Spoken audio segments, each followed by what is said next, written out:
Bryan, I know that you just got back from a very cool tour. Tell me, where did you go? What countries did you visit? How long were you there?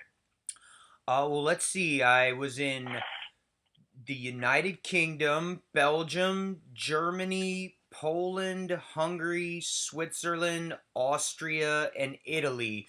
And the whole tour altogether was about 2.5 months. Wow. Okay. And so that's very cool. Thank you. Um, what motivated you to want to go on this tour? Well, this tour in particular was actually, I had gone over there last year and went really well. I met a bunch of cool people and made a lot of friends.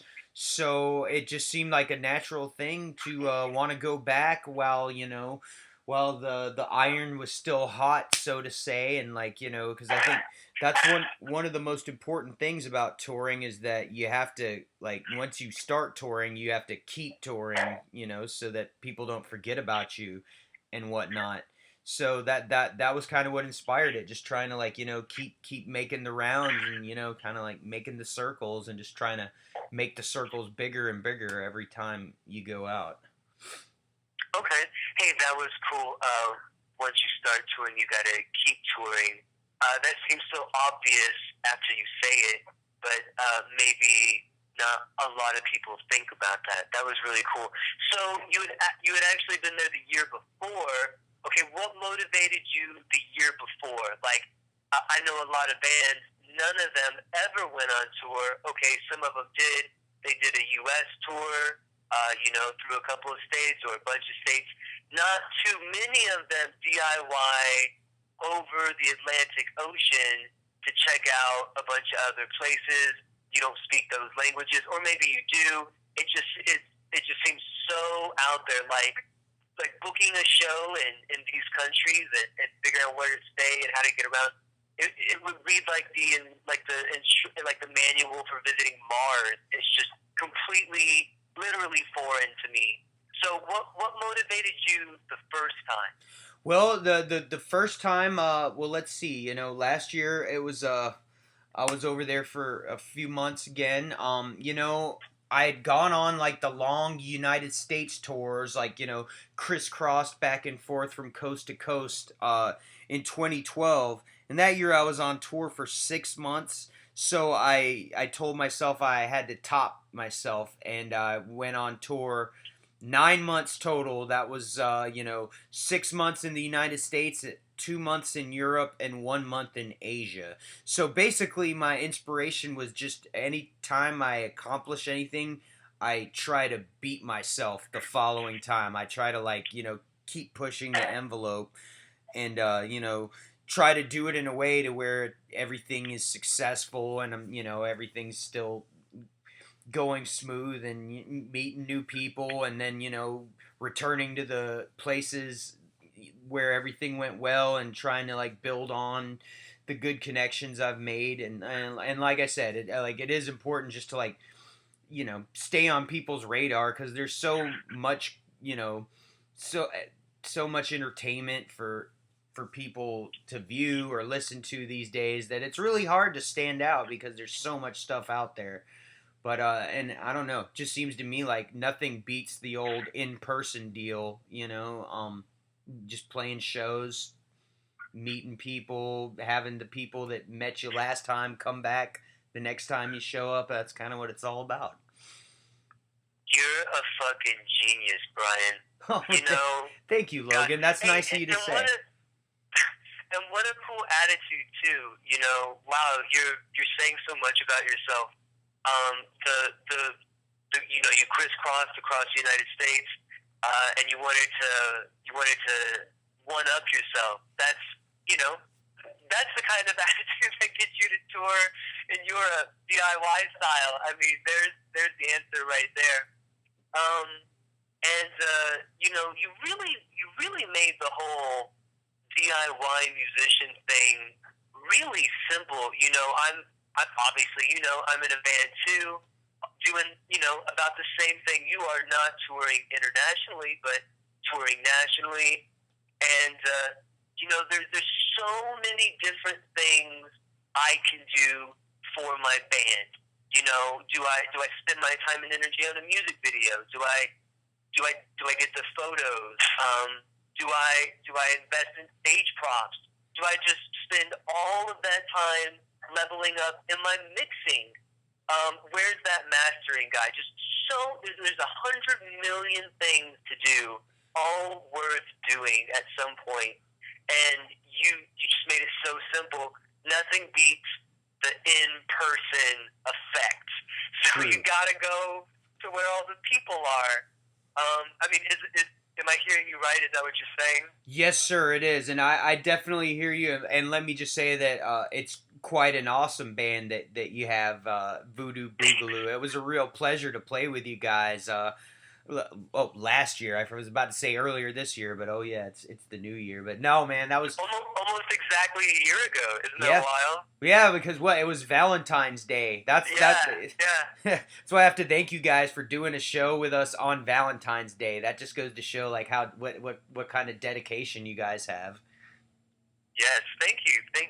So, Bryan, I have a few more questions for you. So, you mentioned being on tour for 9 months, but that was last year.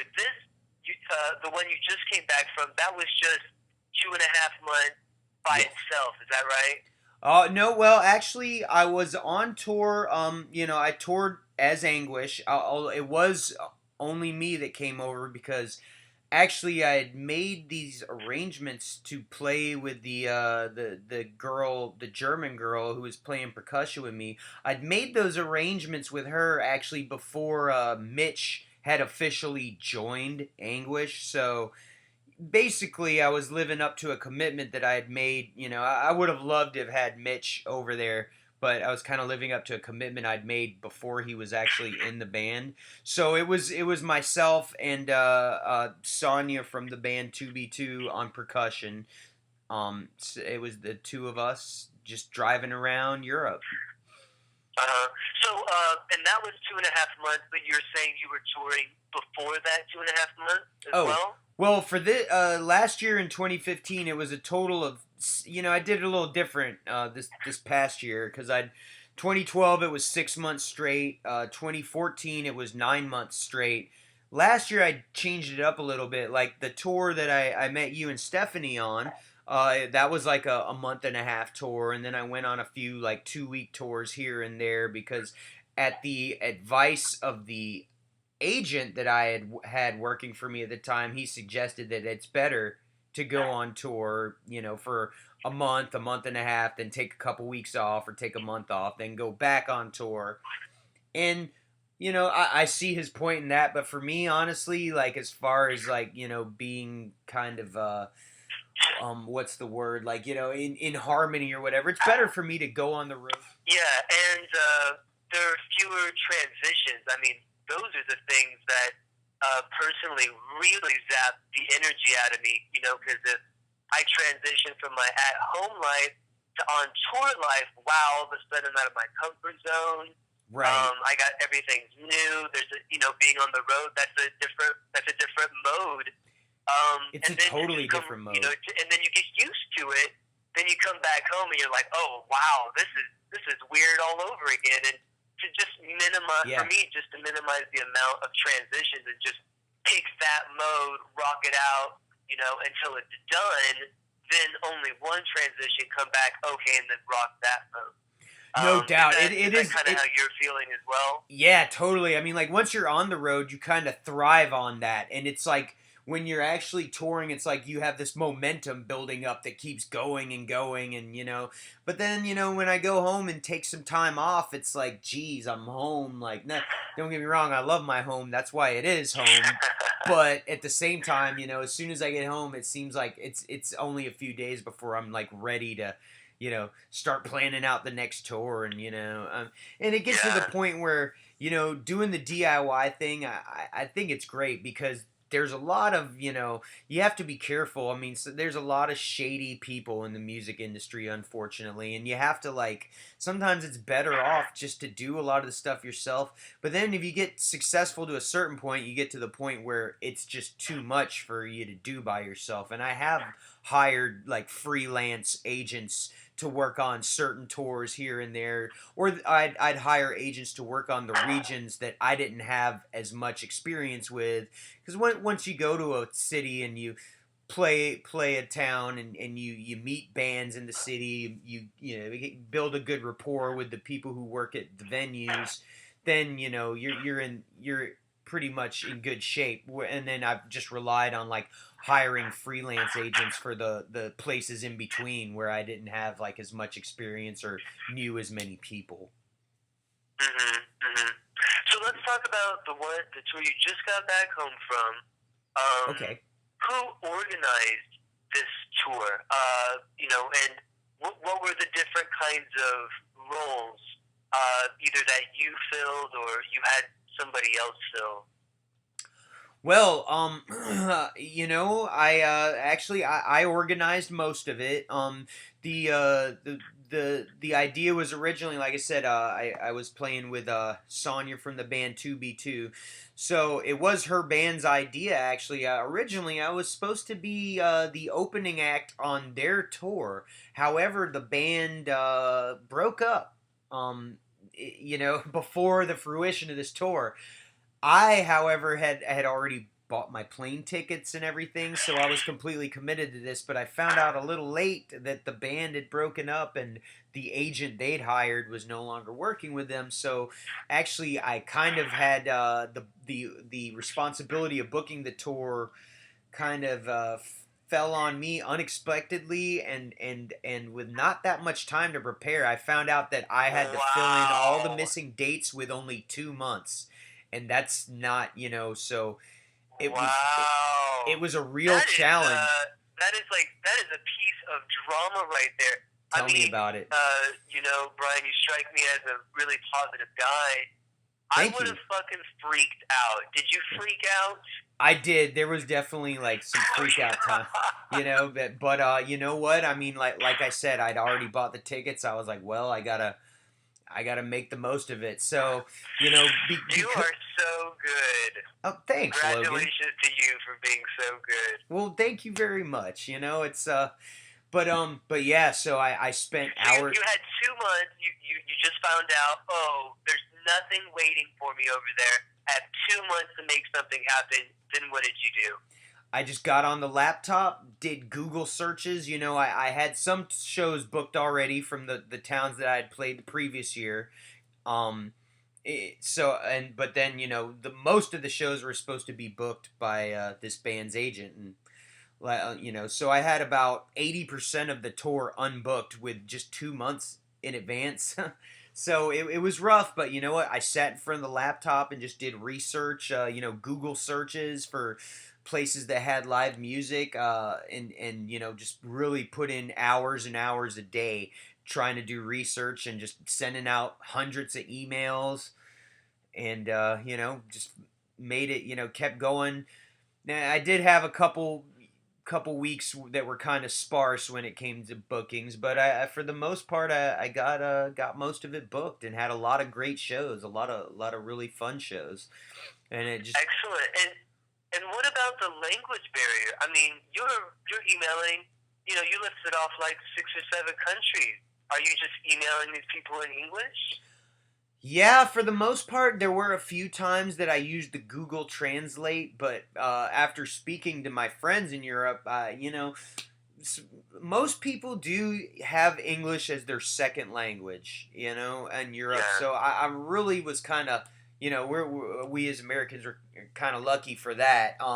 Because I even asked my European friends, I'm like, good, is it better for me to email places in English or use the Google Translate? And they're like, no, just do it in English, because like the Google Translate's not the most reliable tool in the world. But yeah, you know what? The language barrier really wasn't a problem. I did learn a little bit of each language, and that's the thing. Being going to so many countries, it's not really feasible to become fluent in 7 different languages, like with a limited amount of time to try and learn. But there's certain phrases like I always try to learn hello, thank you, sorry, excuse me. Important important things, some food names, and please, all the like really important crucial words I'd learn. But Okay, yeah, they let very not cool. speaking the language wasn't that much of a challenge. Okay. Well, let me ask you some questions about. So now we know you got the shows. Let me ask you some questions about the shows you got. So Okay. when Voodoo Boogaloo went on tour, a lot of it was out of pocket. The beggars can't be choosers kind of thing. Trying to book a show in a place where you have absolutely no draw whatsoever. Right. Um, what was your approach going to Europe? I mean, did you ask for a guarantee? Did you set up the pay before? Was there pay? And then, since you're telling us about your Europe approach, why don't you tell us about your U.S. approach too? That way, we can know in what ways they were the same and what ways they were different. Okay. Well, sure, and well, like I said, after doing this for a few years, it's the very first tour. Whenever you're going somewhere that you haven't been to before, yeah, it is kind of like you have to kind of take what you can get. But it's kind of and every venue's different. I mean, I like I said, I mean, I think the most important thing to do is like figure out, do the research. It's like knowledge is power. So you figure out which venues do pay, guarantees, and you try to get in touch with those places first. And if it turns out they can't give you the dates, or they're not interested in your music, then you keep going, and you try to pick the venues that are the best fit for your style of music and seem to be the ones that are the most artist friendly. I found it's usually venues that are run by musicians themselves that tend to be the most fair as far as like compensating you, and just be the coolest as far as like getting along with people on a personal level. So that's what you do. You do research, and try to find guarantees, but some places just don't pay on that scale.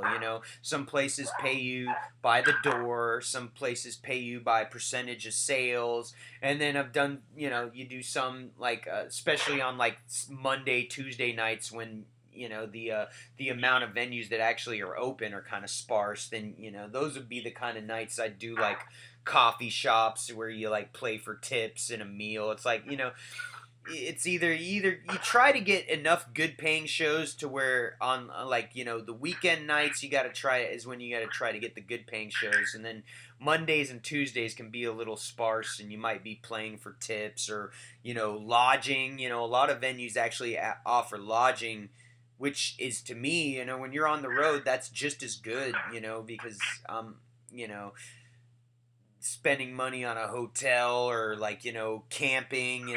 That's another thing we've done a lot. We travel with a tent, so that way it's a lot cheaper to rent out a camp thing and pitch a tent than it is to stay in a hotel.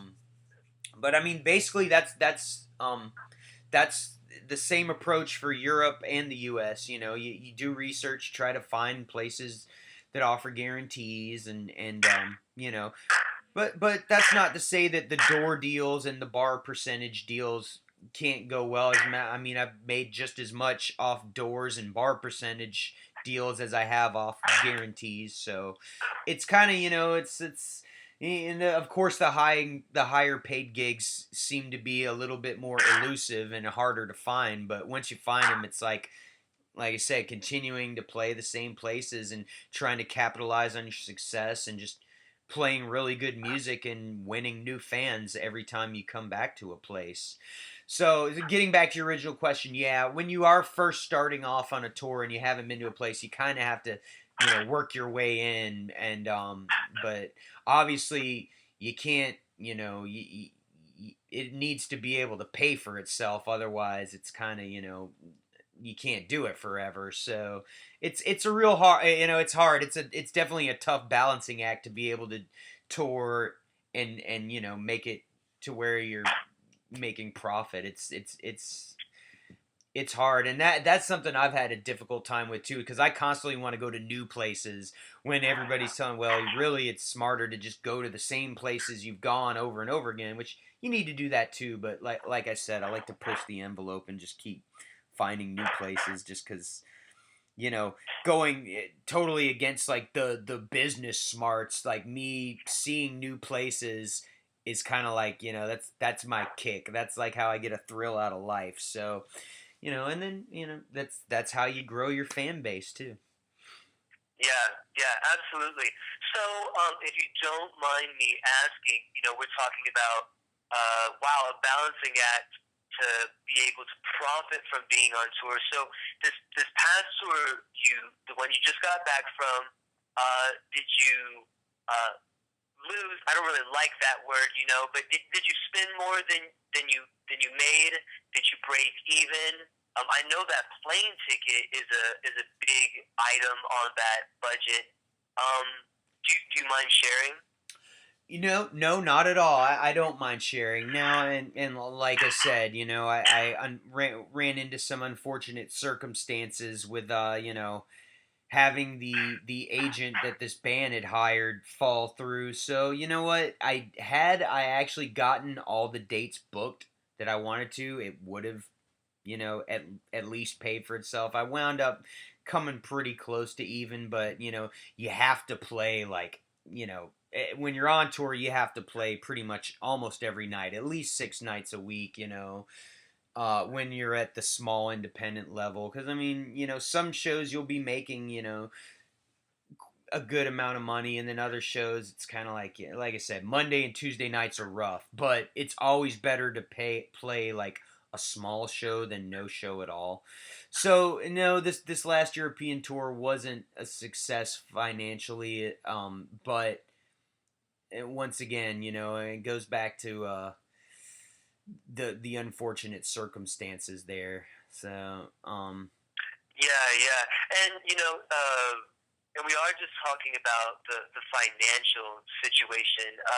What would be even more valuable to speak upon would be to say you had a kick-ass time, and it really doesn't matter if you almost broke even or whatever it was, because you're saying this is what makes life exciting for you. Am I right? true. True, but you know what? And also the whole situation was definitely a big learning experience to me. And the one thing I learned is get contracts. It's like, and that's something I've found has been kind of a challenge. I mean, a lot of venues are like, yes, we do contracts, and that's fine. Or like, there was no contract between my friends, the band, and their agent.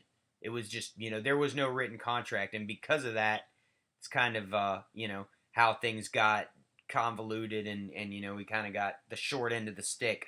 So make sure you always get contracts, and sometimes it seems like it's an awkward thing, like some venues just don't do it. A lot of venues are laid back, and they really just but I mean, I think that's a really important thing, especially like when you're on tour for extended periods of time, and your music is your source of income, period.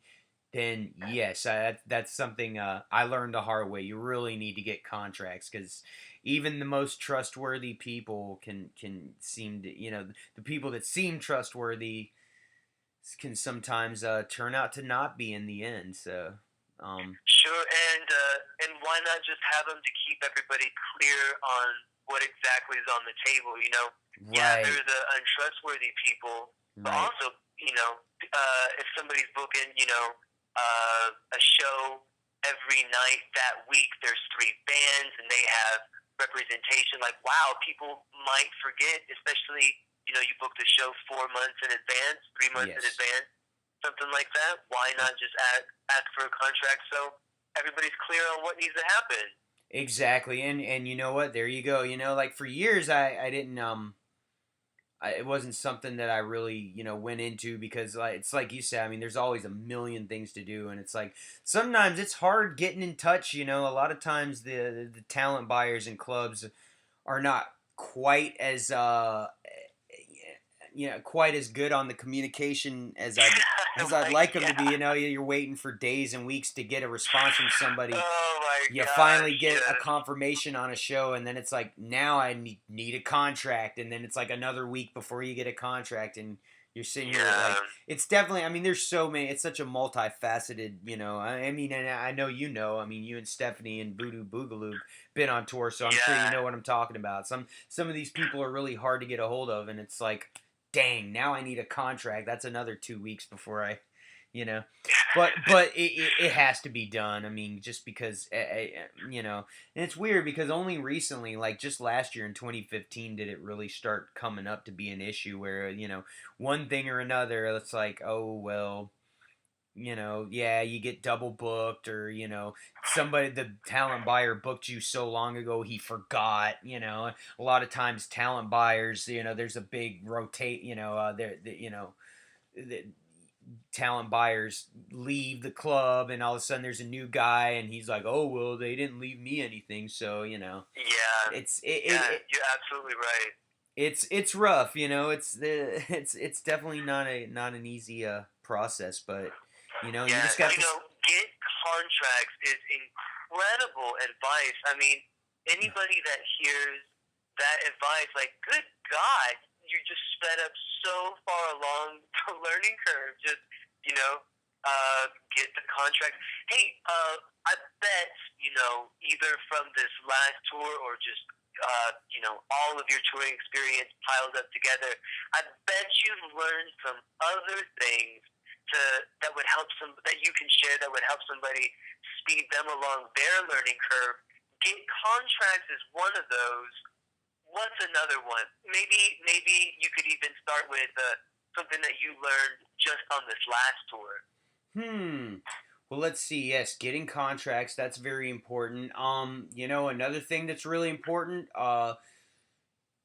be careful about, well, here's another thing. It's like you learn from your mistakes.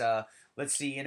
A lot of times what something I would do is, like, you have a great show and you get paid great, and me personally, I've always had this unfortunate tendency to want to like live it up and be like, yeah, we just got paid some buku bucks, let's go eat steak and stay in a hotel, and but even when you make those big gigs where you get paid well, you really have to adhere. I mean, frugality is definitely like something I've been blessed with having as a talent. So I mean, even on those nights where you might make $500 or whatever, you still gotta try to eat like bologna sandwiches and beans instead of like steak and lobster, because I don't know. That's all, that's just my problem. What my grandfather, Yeah. my grandpa So, used to have a saying that, like, you have champagne tastes on a beer budget. So I think that's the most important thing. Like, don't and when you're on tour, everything's so exciting, especially when things are going well. You might like not to say that you shouldn't reward yourself sometime, but like, you plan out your budget. Make sure whenever you're forecasting what you think you're gonna make, always go with the conservative estimates rather than the liberal ones, just because so yeah, like, be careful with, like, food. Try to eat on the cheap. Staying in hotels is a no too. I mean, some nights you feel like, if you slept in the car so many nights, it's like, it's okay to do a hotel once in a while, but definitely make it, the nights that you do that, few and far between, and because that's the, food and lodgings can just eat up all your profit real easily. And another thing too, try to make those cities as close as possible together, and try to stay in a straight line and make the drives as short as possible, because that gas, that's pretty much it. Gas and lodging are the two things that eat up your profit. So if you go with like a methodical plan, like with that in mind, of how to like save money on both lodgings and gas, as far as the way you route your tour, that's a big deal, and that's like a big way to like make it profitable. on the European tour you just got home from, did you rent a car? How did you get around? For parts of the, my musical colleague, she actually drove. She owned a car, so she did the lion's share of the driving. There was a few countries like she was nervous about driving on the left in the UK, and I hate to admit this, but I can't drive a manual car, so I had to rent a car that was automatic to drive in like the UK and Poland. I drove there too. Just some of the countries where she wasn't as comfortable with the aspect of driving. I wound up renting cars for, but yeah, and that's also a big deal. And a lot of people said it would have been better for me to travel by train, but that's the thing too. I mean, it's kind of hard lugging around a bunch of stuff.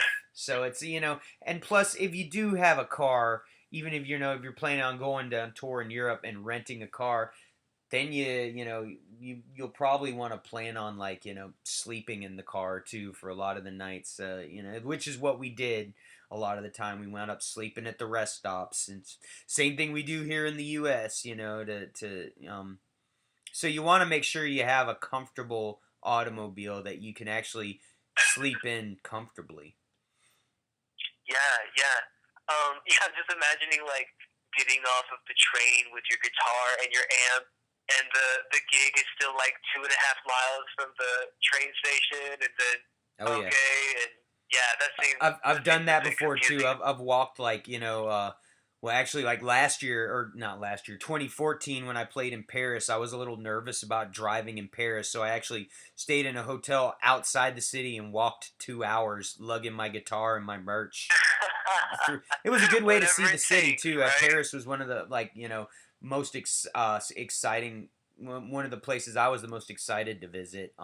So it was cool. That's it. Doing little things like that. It's save some money on gas too, probably by doing that. It's. Well, here's the next thing. Maybe you have some insight for Okay. us. So you when the tour you just got back home from, you were supposed to have an agent. That fell through. Now you're on your own. Um, for this tour and maybe tours before, how do you get people to go to the shows where you don't have a draw? How do you get them to go there? Here in the States, how do you get them to go over there? Any advice? Do you just rely on the draw of the club? Well, there's there you once again you kind of like just like how to get the shows that pay well. You kind of have to do it on a venue by venue basis because every venue pays different and like every venue's kind of different. Sometimes you can find when it comes to cities where you don't have a draw. Sometimes you can get venues that have a built-in crowd that venues that where people just go to hang out and see music that believe it or not, there's actually quite a few groovy places like that throughout the world where people like want to hear new music all the time and they'll constantly go to clubs.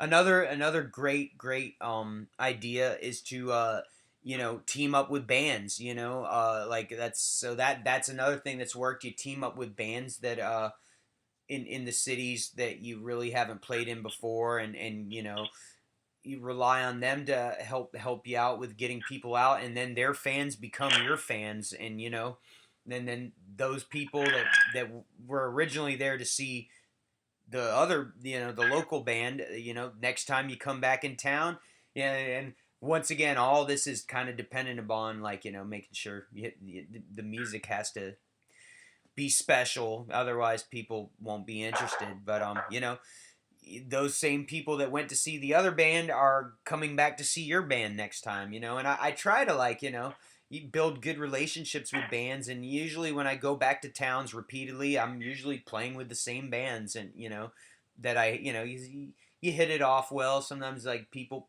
click, and then So that's another way, venues with built-in crowds, teaming up with bands that are really good with promoting and getting people out. And then some old-fashioned stuff, just like doing radio, getting your stuff on radio, getting write-ups in local like magazines. That helps too. I've had people show up because they heard us on the radio or they read an article about us and then checked us out online. So those old fashioned ways like radio and press, they still work too. So when you're on your European tour, did you have time to put together some radio bits to set up some interviews? Did you have time to set any of that up? Yes, not quite as many as I'd like, because just finding the like once again I'll mention that we were kind of doing things at the last minute for this tour, but no, yeah, that's really important, and it's like theoretically, like ideally, it would be great to like every show, every day that you're playing a show, if you could do something in the afternoon to stay productive, whether it's a radio interview, busking on the street, and then you can tell people about your show, doing store like in-store performances. It's best to stay busy. I mean, and it's hard because you'll get tired, but you just have to tell yourself, well, tours are not vacations. And I mean, the more you're out there playing, I can't emphasize enough, like a big key to success is like doing promotion the day of the show, like busking, setting up record store performances or radio interviews. That makes a big difference as well. That's also great advice. Thank you. Yeah, get the shows and promote them. Yes, spend try and line it up to where the whole day you're in that city, you're doing, you're playing the whole day. Go busk, go do a record store, see if you can do like a performance on the radio. I mean, yeah, just I don't know. I guess I'm kind of a workaholic. Yeah. When we went on our tour, I guess it was 2014. We didn't do the promotion. We thought we were just smart enough that we even got the damn shows. So we entirely relied on the draw that the other bands would bring in, or that the venue would just bring in by itself. Right. And some nights were really successful, just in terms of people being there. And there were probably 2 nights where there were 0 people there. But I can imagine if I had made a shift for myself of doing some kind of promotions like that, just figuring out what those radio stations were, who the people who blog, whatever websites, just doing, just like you did, putting the time in front of the laptop, doing the searches, figuring out what it was. We probably would have had more people at our shows. We'd probably have more fans today. So, that one I'm really thinking about. So here's the next question I have for you. So DIY, I guess that could mean a lot of things to a lot of different people. I guess technically it means do it yourself. So, when is it time to not do it yourself? For example, you got all of your own shows. You're the one sending out hundreds of emails, waiting 2 weeks, asking for a contract, waiting 2 weeks. You asked for the one detail they forgot to mention, like what time it started. You wait another 2 weeks, Right. times hundreds. So, you're doing all of that. What about hiring a booking agent? And I guess, so that's the show, give me the show, and then the other thing we're talking about is promoting the show, hiring somebody to promote those shows. Have you ever done that? And what is your attitude to hiring a booking agent, hiring somebody to promote it? Well, I think both of them are wonderful ideas, and you know what? The things I've been doing in the tours that we were on last year in 2015 in the United States, yes, I had hired an agent and a promoter because and a lot of these things you're saying, I think it's really interesting to hear because this is the kind of stuff that I've learned. Like I basically went full time as far as making touring like my job in 2012. So, the 2012 tour was a lot of trial and error, and yeah, just like you said, it's like, oh yeah, it was like, great enough that I just got the shows, let alone, but then, so when you hire an agent and you hire a promoter, not to say that you shouldn't be doing stuff yourself, but it makes a real big difference, and it actually paid for itself, for me. The important thing is getting somebody trustworthy, because I have worked with agents that, were not the greatest at what they did, and I have hired promoters that weren't the greatest at what they did. So it's that, and that's the thing. How can you tell? Of course, everybody tries to put a good impression out, but how do you know which agents are good? How do you know which promoters are good? And it's like, you try to do as much research, just like, when you're doing the booking with venues, same thing with the agents and the promoters. You try to, like, figure out as much as you can, maybe get in touch with bands that they've represented.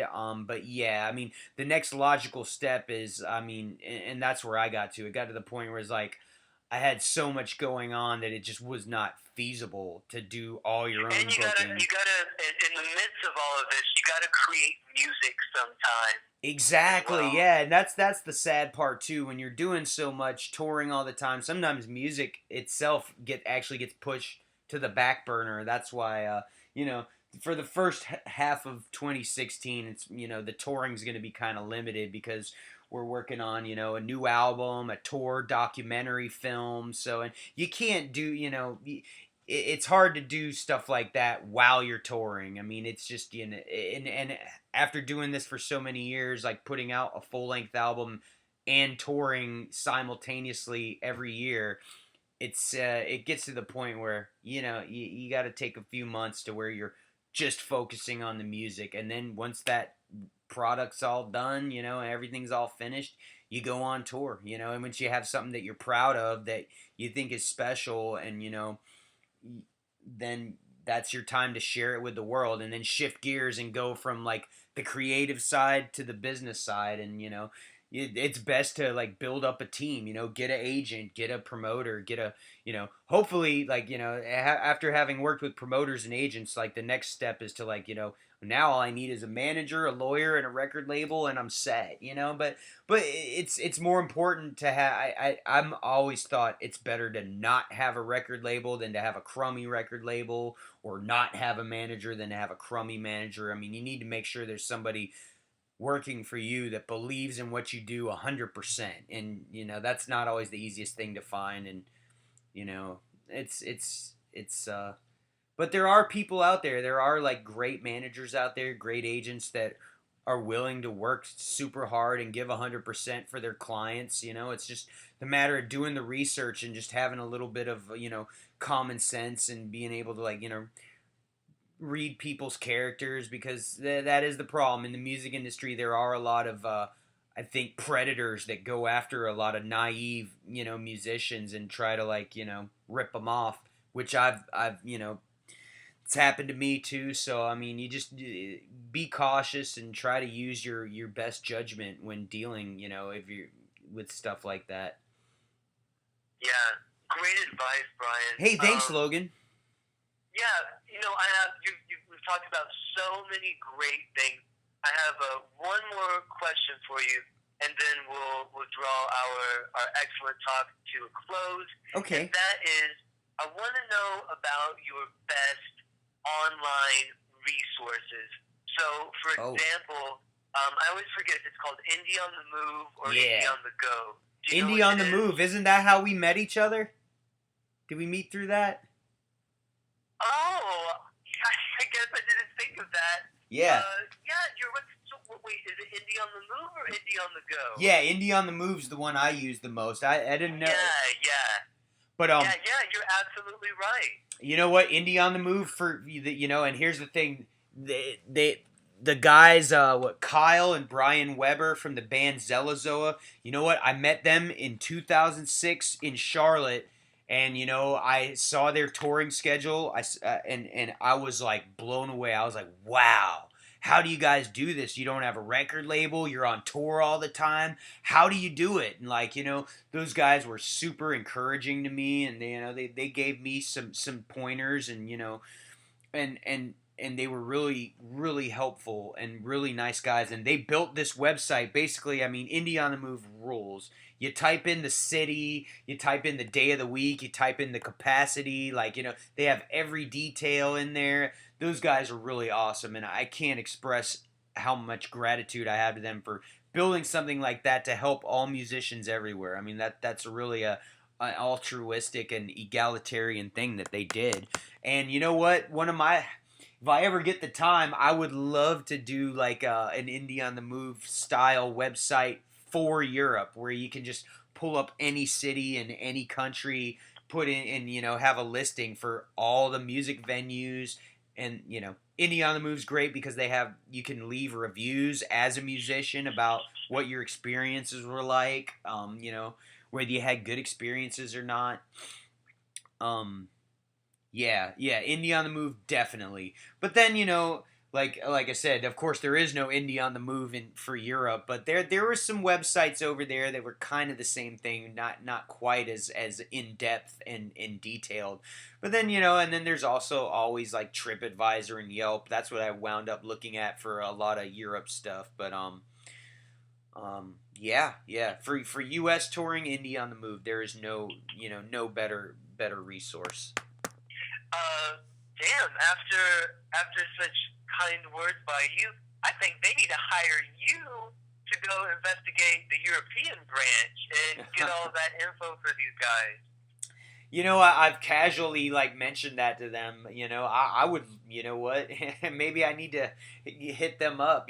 I don't know how much interest there is, because it's like you said when you first started. There's not a lot of do-it-yourself independent bands that plan their own European tours, just because it's hard. And that's the thing too. Well, we would if we had the Indie on the Move. It makes European it easier branch to look at. It definitely makes it easier. But you know what? For real, it's we need to send them our kick-ass interview. Show them how much good information you have to share with the world. How smart you are. Then they'd realize that they're fools if they don't hire you for the job. Man, well, that's really kind of you to say, Logan. You know what? Well, I have, and that's the other thing. My piece of advice: keep notes. Write down people's names. I think one of the most important things you can do as a touring band is remember people's names. Remember your fans' names. Remember the names of people in the bands you play with. Write down names. You know what? If you have to, sometimes when you meet, it's not an easy thing when you meet 50 or 60 people in a night. But sometimes I'm not gonna lie, I'll cheat. I'll have like a little notepad. If I'm meeting like 20 or 30 people at once, I'm like, okay, Bill, red hair, brown sweater. Maggie, blonde hair, blue sweater. I'll make little notes because I like, because that's what the music, that's what music's all about. It's like it's all about people too, and making connections with people. So I think that's really important, and I think that's a mistake a lot of bands make, is that they kind of don't get the fact that any success you have as a musician is because of the people that like your music. And I think taking the time to remember who your fans are, and try to be on a name, it's great to be on a first name basis. Of course, it's not always feasible, but when there's fans that really go out of their way and buy $60 worth of merchandise and come to your show every single time you come to town, then yeah, I think it is a nice gesture to because I can only tell you how many times I've seen bands that seem kind of cocky and arrogant and almost a little bit upset that I was trying to talk to them, or that and I think that after being treated like that by bands that I admired, I told myself, well, you know what? I'm never gonna be like that. I'm always gonna be the guy that wants to talk to the fans. That Good wants. For you. Thank you. Yeah. You know what? And let me just say, you immediately struck me as that person, because on some level I'm trying to be that person too, and it's dry out there.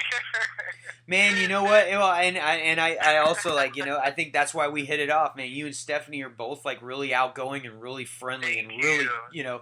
it's great when you team up with bands who not only is their music great, but they're also great people. Because sometimes Yeah. you get bands that might be their music's great, but they're not the most friendly people, and then vice versa. You get friendly people, but their music style doesn't necessarily fit yours. So it's great, like when you can hit it off and like things really gel with people, and for real, yeah, that's important Yeah, stuff. you're absolutely right. And Thanks. I wanted to make a comment on what you said about remembering people's names, about us valuing these relationships.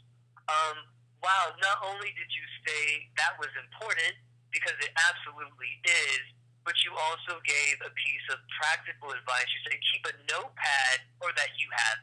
You Yes. kept a notepad by your side. I mean, gosh, it's so easy to just be like, Logan, beard guy, and then later if they make a purchase, you can be like, wow, they bought $50 worth of merch.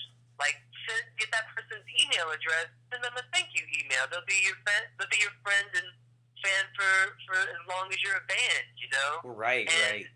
those things, like how often does somebody buy $50 worth of merch on your DIY show? It's not every day, but if you're forgetful like me, you'll remember half of them. Wow, you want to remember all of those. Right. So that was great. You know what? If these Indie on the Move guys don't give you the job right away for the European leg, they should at least let you rock out a few guest author blog posts. I check out those. I get those emails. I check out those blog posts. Oh, me too. I think anybody can do that. You know what? And it's like that's the thing too. I mean, like, it's like you said. There's always something to do if you're not mixing or mastering or booking or promoting or there's always something. But I'd love to That's why I was really looking forward to our talk tonight. So that, because I like to be able to pass on what I've learned and like hopefully others can like not suffer from the same mistake. People can learn from my mistakes and like you said, like get ahead of the learning curve. So that's to me that's what it's all about, and that's the most important thing about like the music industry too, is like bands gotta help each other. I mean, and it's just like Voodoo Boogaloo is like trip hop, and Anguish is like independent grunge punk whatever. But man, we had a great show, and it's like absolutely. I've seen, I feel like, it feels like there's something great in the air. I've played a lot of cross genre shows in 2015, and you know what? It's working. I feel like, this generation, the new, that's coming up, it seems like they're digging all kinds of music, and I love that. It's like, because in the past, we invented shuffle on the iPod. We can get into that cross genre business. Well, no doubt. I mean, because in the past, it seems like music industry's been kind of fractured. It's like people who like punk rock only like punk rock, or people who like trip hop only like trip hop, or people who like psychedelic music only like psychedelic music. But it seems like I'm optimistic to the fact that people are a lot more open minded and open to different kinds of things, and I mean, it's a wonderful world out there full of great music, and it's like just building like good relationships, and just trying to make good scenes from here to here. It's like that's what it's all about. Yeah, you're absolutely right, Brian. And you know what? I hope that our talk today, I hope a million, bajillion, quadrillion people get to hear it, so that that they can learn something. I mean, this is real information here, and maybe somewhere down the line, somebody will encourage us to share another talk like this, and we can deliver some more good information to a million, bajillion, quadrillion people. What do you think? Indeed, like I said, Logan, I was really looking forward to talking with you and sharing some stuff. And like, you know what? Man, it's been a real pleasure. So I guess we'll throw this thing up on the old YouTube so other people can hear it, man. And thank you, man, Logan. It's been a real pleasure. Yeah, and thank you so much. Again, uh, I'm the one with all the questions for you. This is to my benefit. So thanks again for making the time, and this is really fun and refreshing too. You're so goddamn professional and Thanks. nice.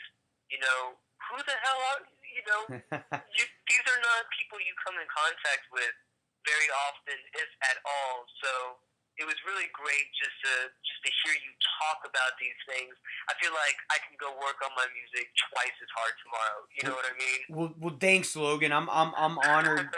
I'm just glad. Like I said, if I'm honored to answer the questions. I appreciate you. I appreciate you asking them. And like I said, it's good to other people that like shared stuff with me when I was getting started out. So it's kind of anything I can do to help fellow musicians. That's kind of like I feel like it should be every musician's obligation to share wisdom or help people out, whether it's like getting a show or whatever else. All right, Logan, thanks again, man. I appreciate it. You have a great night. All right. Thank you, Brian. Bye. Bye bye. Take care.